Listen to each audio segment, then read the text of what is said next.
ภูกาสาโอกาสาภัจจุลาสังกาลสาอนาคาคุณนาคสัพพพรหมทุกแห่งอินแก้วแทงอธิกร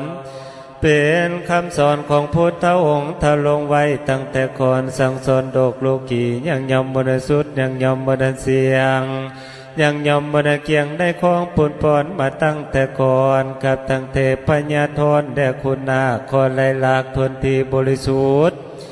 กับทั้งเทพบุตรกับทั้งเทพดากับทั้งพญาอินทร์กับทั้งพญาพรหมกับทั้งพญายมมาลาดกับทั้งพญาเวกกับทั้งพระปัจเจกกับทั้งพระกัจจายมาคนลายเลื่อแลน้ำเก่าแม่นีสวาน้ำทิพย์น้ำซิบแม่นีสวาน้ำแก้วไหลเจ้าเจ้าไหลเข้ามาหาคงค่าหันแม่น้ำนี่เลื่อลำก็แม่น้ำทั้งหลายกูจะโพดทั้งคำเป็นและคำตายกูก็โพดใดองค์สัพพัญญูจะไว้กูโพดคนโมคคัลลาอานนท์ตนเป็นลูกศิษย์ปัฏฐาคตาองค์เคยสนาพระแผ่ในทิศทั้งสี่ในสมภูทิเปสัพเพสัตตาสุขิตาหุนตุญาอุปุกัญญาปัญญาปปูพุทธังอิสังคงคังปัจจสัตตานุมาธรรมาอิศิลาศิลังมูลามูลังอุทกังยังนำมณีเสวานำพุทธาภิเศษนำมณีเสวานำเอกกิจการบางยิ่งนักหนาให้เขามีศรัทธามาลาและดวงดอกนอกควรนั้นเป็นเสื้อผ้าและเงินคำให้เขามาฟังธรรมจำศีลกินทานในแจ้งโจทย์คอยหอดพ่อแม่เท่าแก่ควรนั้นบรรดุภาษาอาจารย์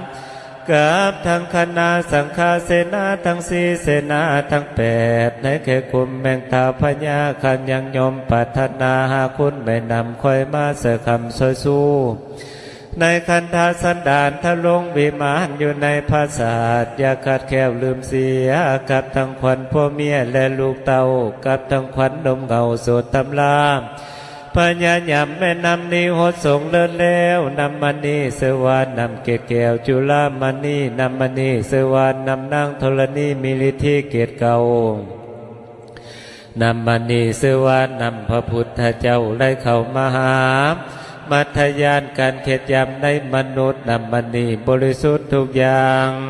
นำมณีอยู่สางวังหินนำมณีเสวานำพญาอินทร์นำมณีเสวานำพญาพรหมนำมณีเสวานำพญายมมาลาดนำมณีเสวานำกาบบัวไข่ภายในมีพระพุทธพระธรรมพระสังฆเจ้าภายนอกมีเทพบุตรเทพดากับทั้งท้าวพญาจักรวรรดิราชองค์เคยสนาพระเพในทิศทั้งสี่ในสมภูเลิศลำให้ลือเคสก็ไม่นำมณีแล้วหัวสมเด็จสังฆาราชาราชคูอันอยู่ในห้องก็ไม่นำมณีแล้วหดแห่งห้องศาลาก็ไม่นำมณีแล้ว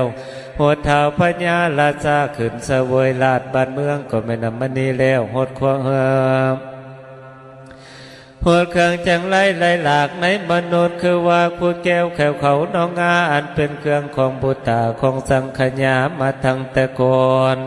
ของเคยคูณแต่เราบ่คูณเป็นของพโยชน์หดโดนเราลดคูณขึ้นมาดังเก่าเป็นเท่าเราไล่ที่มานั่งพระจันทร์เพ่งใส่ซอง